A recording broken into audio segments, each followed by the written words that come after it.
Okay, so I started the recording and I guess we're ready to go. I opened my chat box in case anyone wants to chat any questions over. Feel free to do so. You can also just interrupt me at any point. You can unmute yourself and ask questions along the way as we go. This will be recorded. So if anyone wants to, listen to things over again or share it or whatever, hopefully we'll have that opportunity. All right, so here we go, preparing for Pesach again. Here we go again. Around a week to go, and we have a lot of work to do, right? So maybe we'll try to simplify a little bit what we need to do based on understanding from a halachic perspective, what's actually required, what's not. Often we discover that people go beyond the letter of the law when it comes to preparing for Pesach. They do more than what they necessarily need to do, which is a beautiful thing. It's a nice thing. A lot of stringencies involved with it, but it's sometimes important to clarify what's actually required and what's not. Especially if the extra cleaning, the perhaps halachically unnecessary cleaning is causing undue stress, or a negative atmosphere in the home and things of that nature. Pesach is supposed to be a very happy time, a very joyous experience. A person should come into the Seder, refreshed and excited. And, if a person comes in, very exhausted from working so difficult to prepare and do all kinds of things that maybe weren't necessary. So then the question becomes, is it worth the trade-off? So let's go through a little bit from the basics, start from the beginning, what's required, what's not required. And particularly, I'm going to want to focus on the kitchen, which was the title of the class, focusing on the kitchen, where we'll see why that's really where the primary concern begins. So when it comes to chametz, there's two prohibitions, two things mentioned in the Torah that we're not allowed to do. One, obviously, we can't eat chametz. We can't consume chametz. We all know that one. And number two is we can't own chametz. But it's called bal yira, bal yimatzeh. It is forbidden to be found chametz in your possession. Okay, so let's start with the second prohibition first. Chametz cannot be found. You cannot own chametz. It can't be in your possession. You can't own it. Sounds very severe. We got to go, finding every last crumb to annihilate it because we can't own chametz. Okay, so right, that seems to be what's going on. So that seems to be what's required of us. The Talmud actually addresses the issue. What do we need to do? What do we need to do to avoid the prohibition of owning chametz? And the Talmud tells us two things that can be done. Actually, it says even one thing is enough to absolve yourself of the prohibition of owning chametz. What is that? It's called bittul. Bittul is known as the nullification. This is what we say. It's the Aramaic passage that we say it both after the search at night. It can be Thursday night. We do this passage. It's called Kol Chamira. We say this afterwards. We can do it. We also do it in the, what happened over here? Am I losing connection? I'm not sure what's going on there. Right. There, yeah. We do this both at night and in the morning. After we burn the chametz, we once again do this kol chamir. What does kol chamir mean? It says any bread, any chametz that I own should be batul, should be nullified like dust of the earth, should be ownerless and worthless like dust of the earth. When a person says that, says the Talmud, surprisingly, that the minute he says that, he no longer violates this prohibition in the Torah. That's all he has to do. So you can walk into your house as is, according to the Torah, walk into your house, it's full of chametz, right? There's chametz everywhere. There is, there's bread, there's Cheerios, there's alcohol, all kinds of chametz, right? And all you have to do is walk in and say kol chamira, and you can say it in English or in Hebrew or Aramaic, whatever language you like, as long as you understand what you're saying. You nullify and make all the chametz ownerless, and you're done. Okay, that was the extent of what you need to do. Now, however, the rabbis were concerned. What were the rabbis concerned about? They had two concerns. Number one, do you truly mean it, right? If you have all this expensive chametz, for example, all these things that are dear to you, and you're going to go ahead and say, oh, it's like dust of the earth, you truly mean it, A. And B, and I guess a more, fundamental concern is you might come to eat it if it's in your house like normal, right? The donuts are sitting on the counter and all the things are around, you may come to eat it. So the rabbi said, no, it's not enough. You actually have to physically remove the chametz from the premises. You have to burn it, destroy it, eat it, whatever it takes to get rid of it. So by the time Pesach comes, you don't own any chametz at all, literally, in the literal sense. So it comes out that on a biblical level, bittul, nullification, is enough. The rabbi said, go ahead and do this removal of chametz, the physical removal of chametz. Why? Because you may not mean it or you may come to eat it. We should deduce from there that if I have chametz in my home, that I mean it when I say it's nullified, and I'm not going to come to eat it because it's the type of chametz I would never come to eat, it should not be a problem to leave it in your house. And I'm particularly referring to crumbs on the floor or crumbs in some corner that are dirty and not really something you would come to eat. When I say bittul, when I say nullification, do I mean it? Absolutely. It's absolutely nullified. It's meaningless to me. It's like dust of the earth. I have no interest in it. It's ownerless. Whoever wants can come sweep up my floor and eat up all my crumbs. I have no problem with that. Am I going to come to eat it? Absolutely not. No, who's going to eat the crumbs off my floor, right? So therefore, technically, there is no obligation to remove the crumbs on the floor. Okay, did I make that clear? I made this point last year. I'm making the point again. It's important to kind of clarify this point. So the whole cleaning and searching and all the preparation we do in the house really is only for what I would translate as substantial chametz. And this is a very important definition. Substantial chametz means something that I may actually come to eat, or I may actually not mean it when I say it's nullified. An example, actually there's two possible qualifications. Either it's larger than a kazait, it's bigger than the size of an olive. That would be something that's called substantial, or it's something that's really still in an edible form. It's something that you actually may want to eat. But anything else is really fine. So when you go cleaning up the house, that's really all you need to clean for. You don't have to clean anything else. You don't actually have to remove anything else. You're only talking about substantial chametz. This is both the cleaning and the searching. We're looking for substantial chametz. All right, what is the question? Kabbalah to get rid of every drop of chametz, yetzahara. Yeah, okay, so based on the minhag to do more than that is wonderful, but this is according to the halacha. The halacha does not require any more than that. Okay, so this is the halacha. So when a person's going and searching and cleaning and all that for chametz, again, outside of the kitchen, I want to clarify, we're talking about everywhere outside of the kitchen. This is the primary function, is to get rid of a substantial chametz. Okay, either it's bigger than a kazayit, or it is something that is edible, something that's still something a person may eat. And this is what the obligation is. So when you go searching for, let's say, I'm just giving an example, according to halacha, there's actually no requirement to clean for Pesach at all.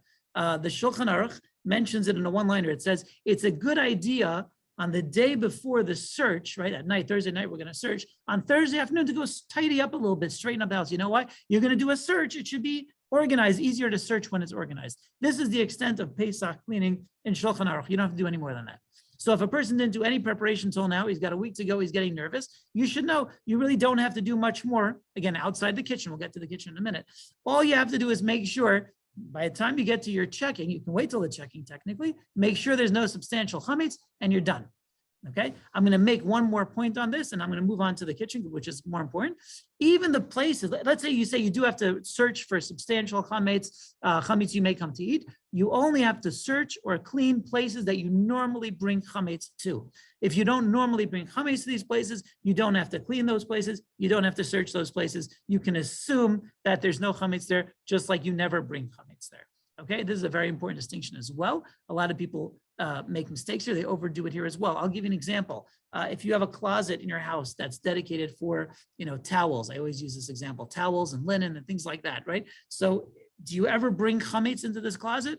Is there ever a reason to assume there might be, something hiding there? Now, of course, if you have children, yes, children can bring chametz anywhere. But even so, children, first of all, you have to know your kids, right? A. And B, they're usually kind of short, right? So even if you do have to check, you only have to check the lower shelves. We're not talking about 8 feet up, you don't have to go checking, you don't have to clean, you don't have to do anything.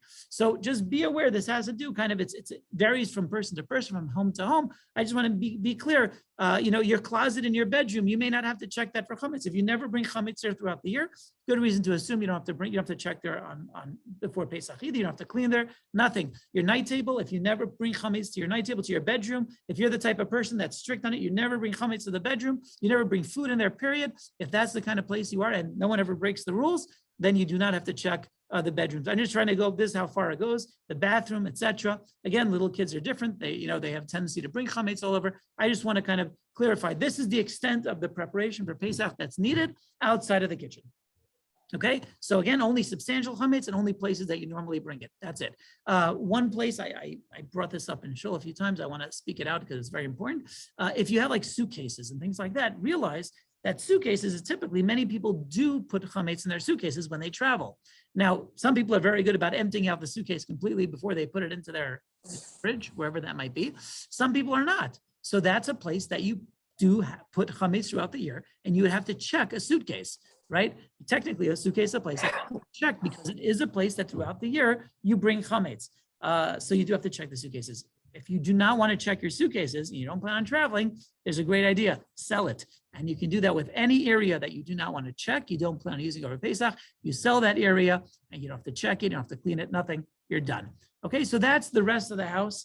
I want to focus, like I said, more on the kitchen, but the rest of the house really is not that big a job technically if you follow these guidelines. Do you have to, shampoo the floors? No. Do you have to vacuum the floors?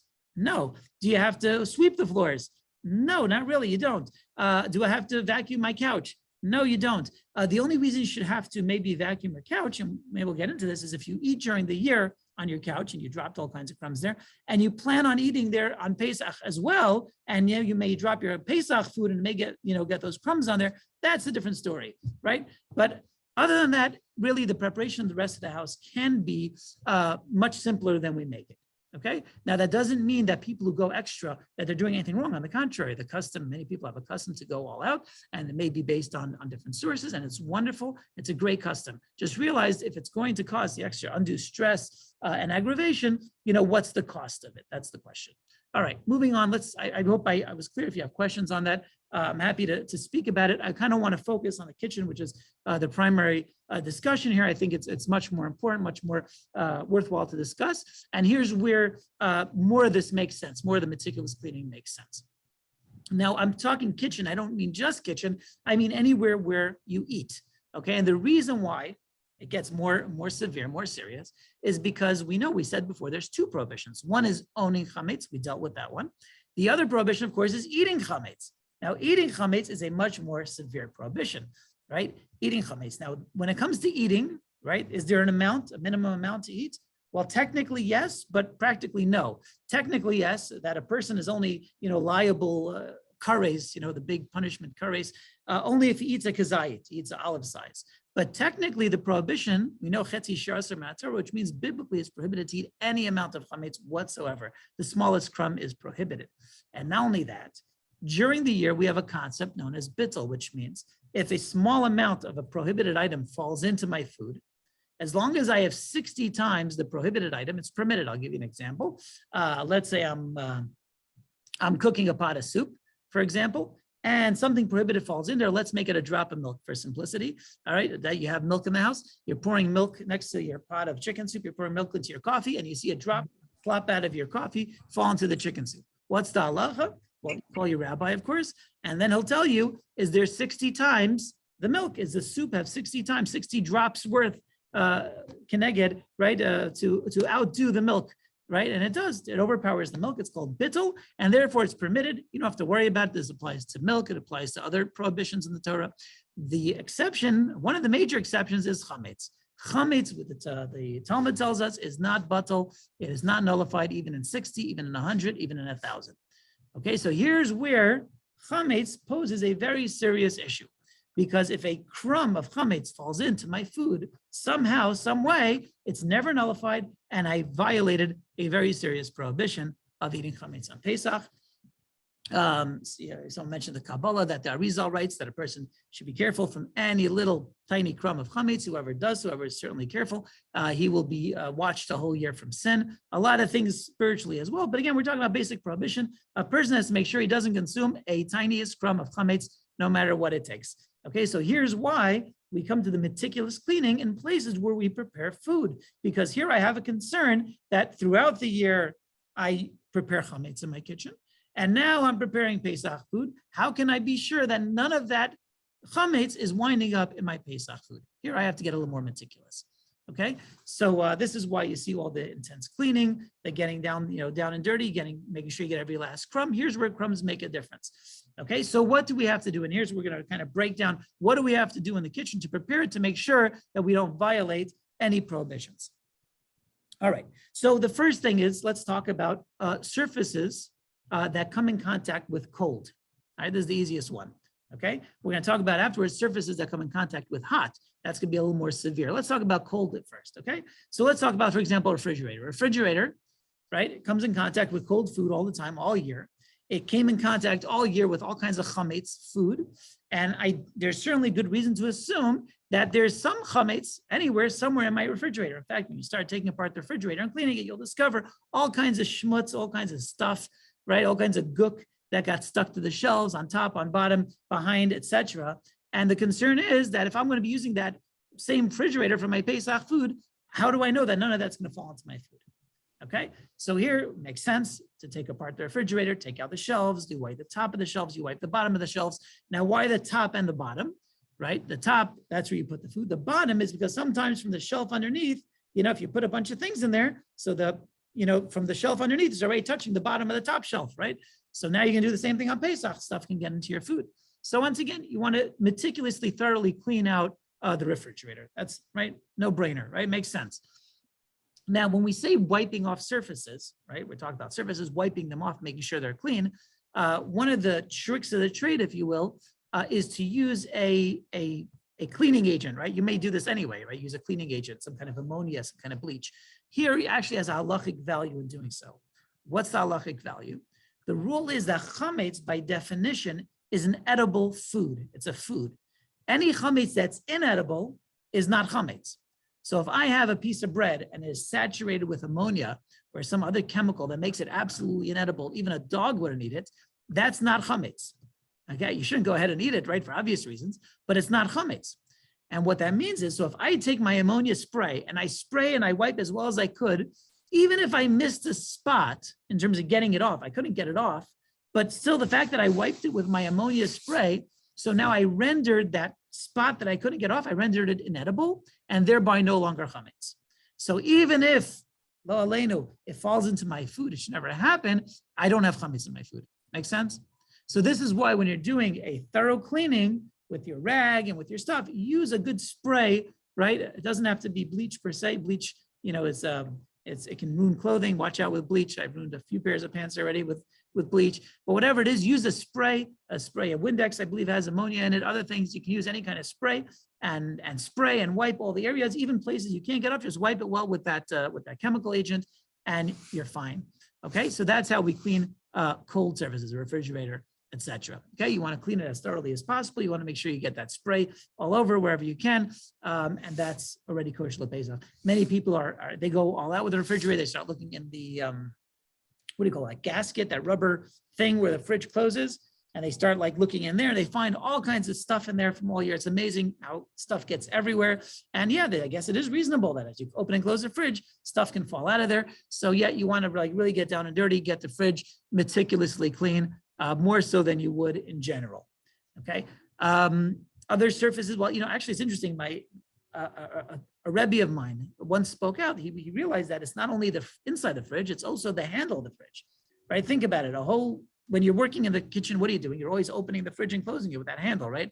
So that handle actually has lots of schmutz on it, right? You don't realize it, so you start cleaning you get all around that handle, you realize it's full of stuff.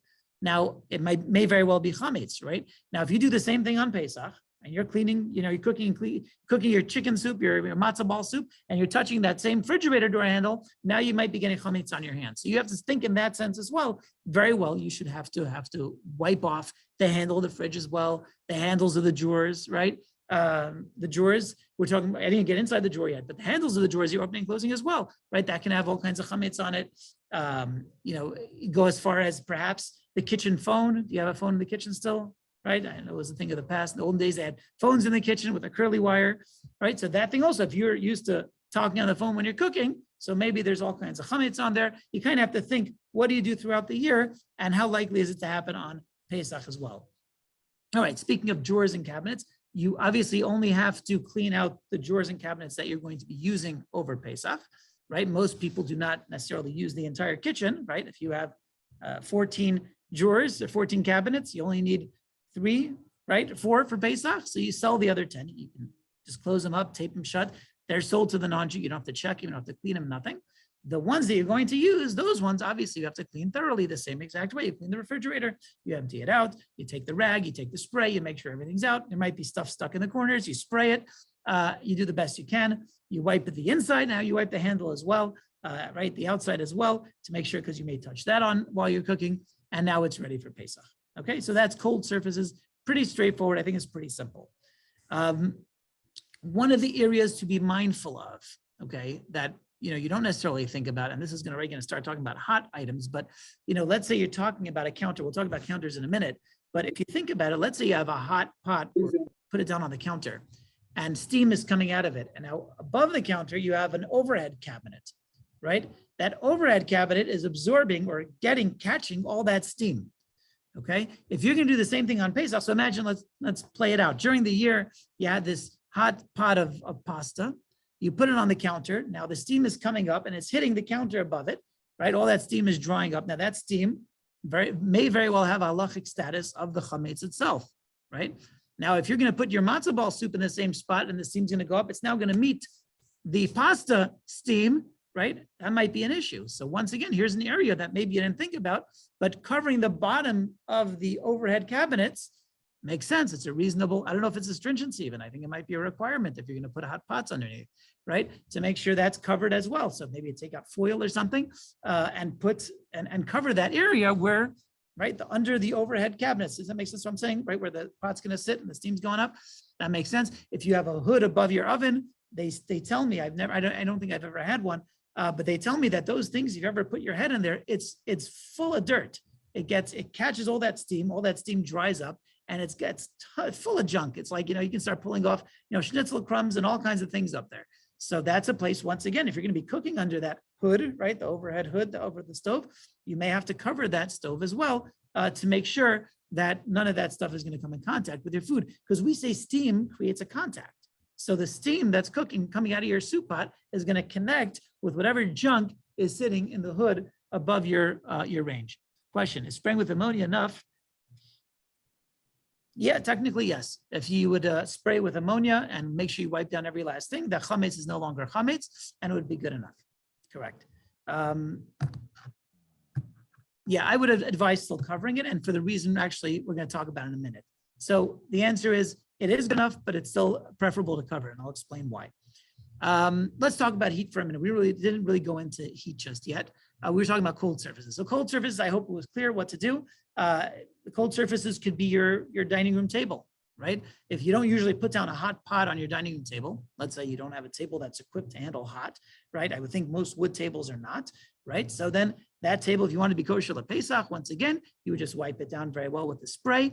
Now in a table, think about, again, not just the surface of the table, the top, you're also thinking about the sides, right? Where people touch when they're eating, the chairs, where crumbs are falling all the time on those chairs. These are areas you want to think about. And here it makes sense, once again, to be meticulous, because if crumbs are falling into the cracks of the chairs and you're going to be eating your matzah there and touching it with your hands, so it makes sense that now you have a concern where stuff's going to get stuck to your hands and get into your food. So yes, you'd want to wipe that down as well, get into the cracks, into the crevices of the chair, the table, etc., underneath the table, all the place where you hold, if you pull yourself in or out of the table, you want to kind of think in those terms. There it makes sense to be meticulous. It also makes sense, we said before, you don't have to sweep the house, but it does make sense to sweep the floor in the kitchen and under the table and places like that, right? That makes sense, because if your food hits the floor, right, you don't want it to come in contact with chametz, right? I know there are some people who have this custom that any food that hits the floor while they're preparing for Pesach, they don't use, they throw it out. Like if they're cooking and something falls on the floor, they throw it. There's no 5-second rule on Pesach, okay? But that's a stringency, technically. You can throw it back in your food, it's fine, right? Under 5 seconds, obviously not more than that, right? You're allowed to use it, correct? That's the halacha. However, if a person never swept the floor, right, that would be a problem. So obviously make sure that would make sense. Sweep the floor, clean the floor, the kitchen, under the table where you eat, places like that. That's reasonable. They should have to clean the floors there. All right. So let's talk about heat now. That was all cold. Cold encounters with chametz, that makes sense. What about hot? Now, hot, here's a very important rule. And this is a rule that applies to all of the laws of kosher, and I'm sure you've come across this rule before, is that whenever something, let's use a pot, for example, you cook something in a pot, the flavors of the thing you cook gets absorbed in the walls of the pot, okay?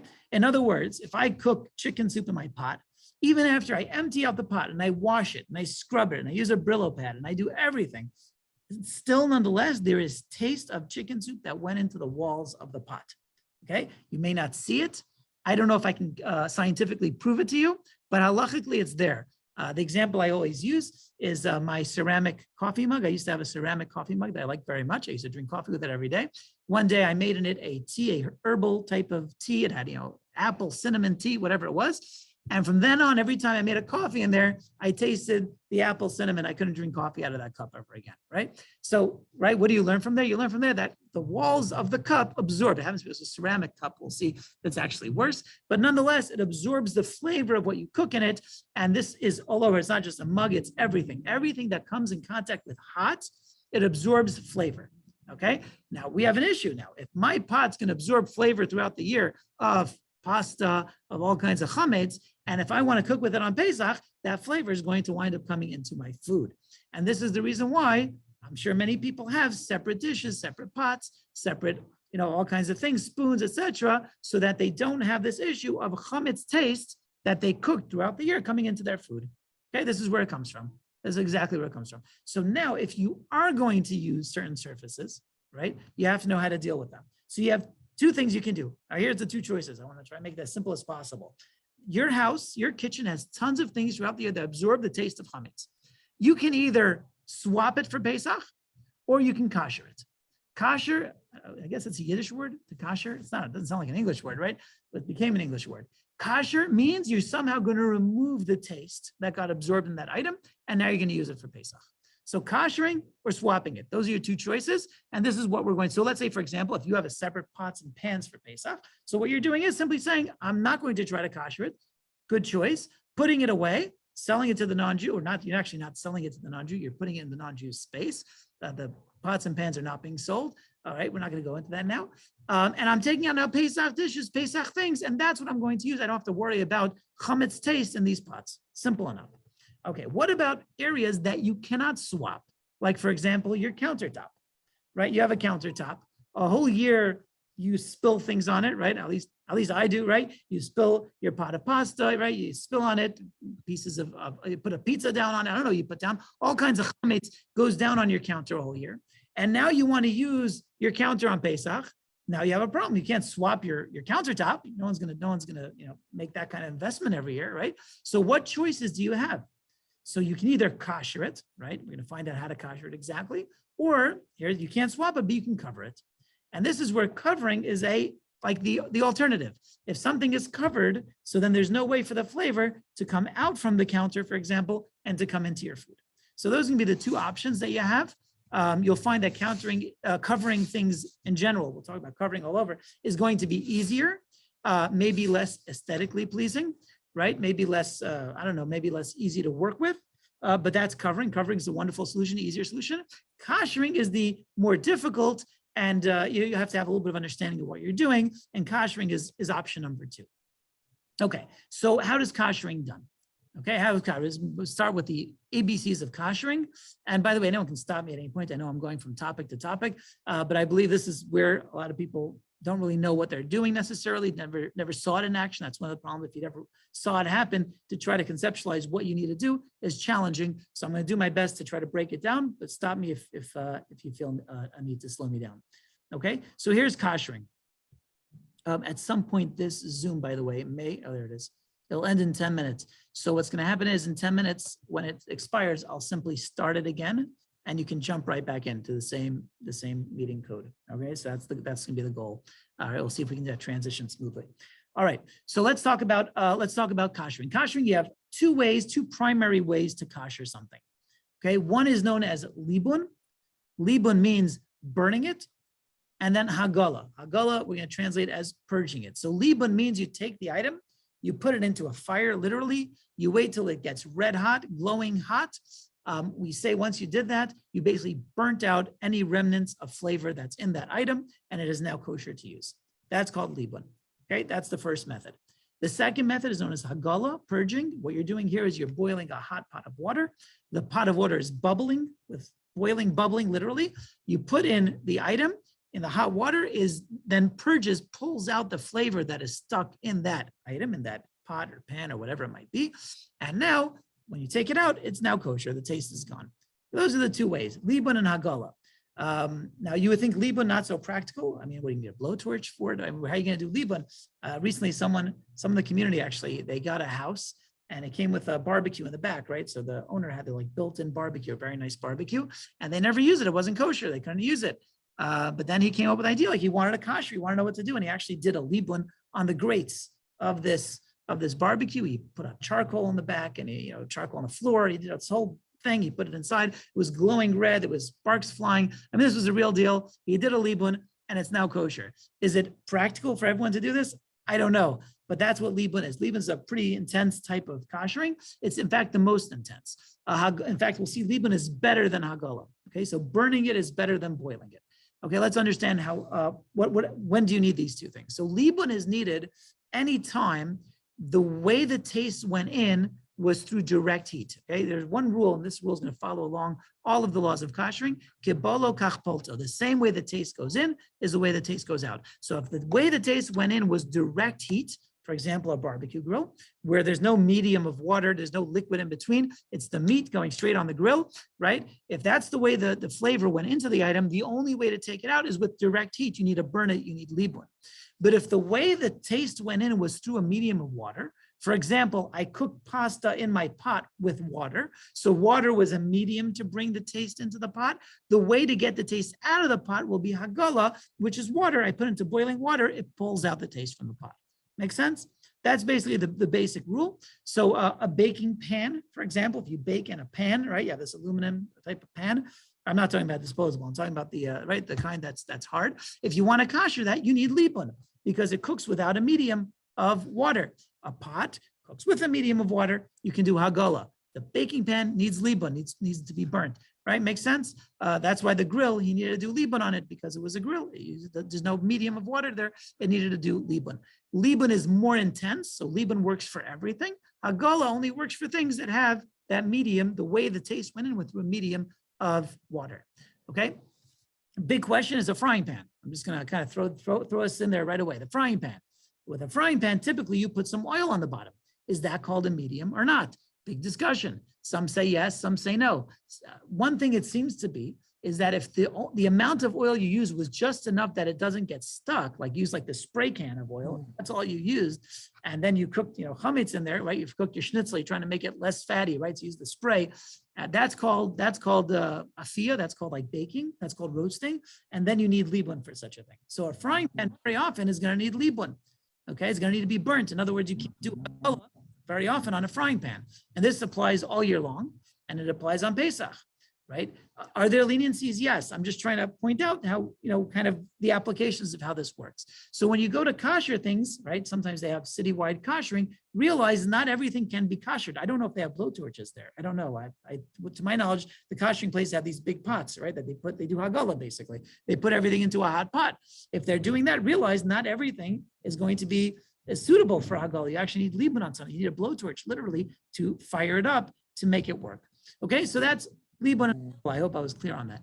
Okay, so libun, is libun a practical option for any of us? Do we ever do libun? Actually, believe it or not, we do have a libun option that's much more practical, that doesn't require a blowtorch, and that's the self-clean oven. Okay, and this seems to be across the board. I looked around, I try to see, typically you find different opinions on a lot of these areas. This is one area where it seems all the modern day halachic authorities came to the conclusion that a self-clean oven is called libun. Okay, it gets to like 800 degrees. By the way, if you ever do a self-clean oven, you'll notice it locks. The reason it locks is because if you would open it while it was in mid self-clean, the amount of steam, the amount of heat that would come out would it would be dangerous. That's how hot it is, like 800 degrees. It burns whatever's in there. It's a pure libun, and literally anything in there is getting burnt. Okay, if you have a self-clean oven, it's a good idea to clean it out ahead of time. You actually don't need to with libun. Libun is literally burning everything. It burns what's there, it burns the taste in there, it burns everything. It's a good idea to clean it simply because you may have like grease and stuff that can catch on fire. So you kind of want to, be on, in a way you want to be on top of it, in a way you don't want to be breathing the fumes. It makes a lot of smoke. But anyway, that self-clean oven, that's the libun we have today. A practical solution for people who want to do libun would be to put in, now let's say again, not you want to clean the oven, obviously you want to self-clean the oven to make it kosher or Pesach. Well, guess what? You can actually put in other items that need libun as well if you need them to become kosher for Pesach as well. So if you have, let's say, a frying pan, you can technically put it into the oven when it's doing its self-clean, and it will get a libun status as well, will get kosher. The only thing to be wary of, if your frying pan has a plastic handle, it's probably not a very good idea. Okay, with that heat, I don't know if the plastic is going to make it back out. Okay, so if you're talking like a kind of frying pan that has a metal, it's all metal, and the thing is pretty strong, you think it can handle it, maybe a cast iron can handle it, so then yeah, by all means, it might be a good solution. If you want to kosher that thing, put it into the self-clean oven, and you'll get a way to kosher that. Okay, so that's going to be Liblin. Otherwise, what are you relying on? You're relying on Hagala. You're relying on basically cooking. So I want to clarify the difference. In Liban, I'm literally burning out any flavor that's in there. There's no remnants of flavor, of taste, of anything. With Hagala, with purging, that's not what I'm doing. What I'm doing is I'm putting in boiling water. The boiling water is extracting the taste, but it's not getting rid of it. It's just extracting it. So you should ask me a very basic problem. One second. I have here a pot that cooked pasta in it all year long. Okay, I'm putting it into a huge pot that's boiling water, the way I'm supposed to. It's pulling out the taste of the pasta, but now my pasta taste is cooking with my pot. It's cooking with the pot that I put inside and the big pot. It's all cooking pasta now. It should all become chametz at this point. How did I kosher anything? If anything, I made it worse, not better. Fair question? Okay, because of this question, it's not really a question. Koshering through Hagala requires two conditions in order to kosher with Hagala. If you don't fulfill these two conditions, you cannot do Hagala. Okay, the two conditions are A, the thing you're putting into the water, into the Hagala, into the purging water needs to be absolutely clean. And when I say absolutely, I mean not literally as clean as a whistle. There can't be anything on it in any crack or anywhere, because once you have something in it, something stuck to it, that taste will get absorbed back into it and you have not accomplished anything. So that's number one, it has to be clean. And number two, it could not have been used for 24 hours with heat. Being that it's more than 24 hours old, we know one of the rules are nosin tam levgam is mutter, which means once it's past 24 hours, the taste inside the walls of the pot technically became spoiled. We're only koshering it for a rabbinic stringency, if you will. And that taste, if it came out and it went back in, it wouldn't be a problem. Okay, I hope that was clear. I'm trying to make it as clear as possible. It's not such a clear topic. I'm trying to make it clear. If that taste that's more than 24 hours old came out and went back in, there's no problem at all. So that is the way we specifically kosher with Hagala. The two rules with Hagala, it has to be clean. It couldn't have been used for 24 hours with hot. Okay, that's the only way to do Hagala. With Liban, you don't have any of these problems. You don't have any of these conditions because Liban literally just burns it out and it's gone. With Hagala, that's not the case. It's simply pulling it out. It can also put it back in. But therefore, with Hagala, you need to make sure it's clean and not used for 24 hours. Okay, I have less than a minute to go. So what I'm going to do is I'm going to end the meeting. I'm going to start it right back up again so you can join right back in, and I'm going to start over again. I mean, I'm going to continue where I'm up to, but we'll start this session over. All right, see you in a minute.